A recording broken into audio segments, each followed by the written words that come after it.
Shifting deadlines.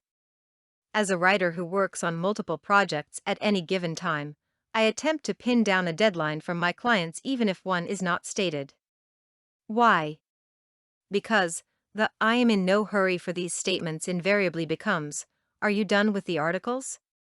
How embarrassing is that if I make the assumption that a project could be put off, especially if my client wants it now?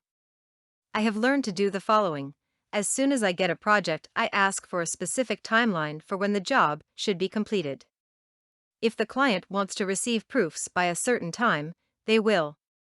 I will also ask them to return to me the reworked article by a certain time too, especially if the final copy deadline is fast approaching.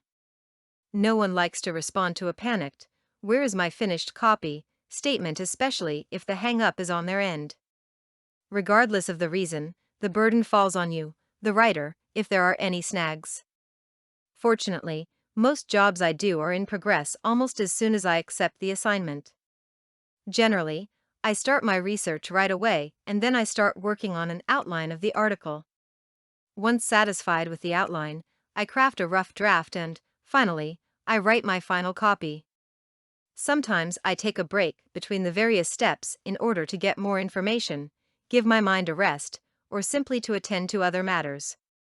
So, if I receive an urgent request or demand for the completed project, I can usually respond very quickly with at least some of the work immediately.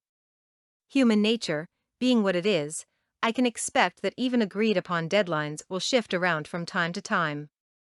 How I respond to these types of demands is indicative to how well I work with my clients.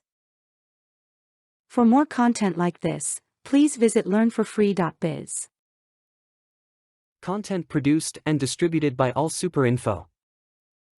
All rights reserved.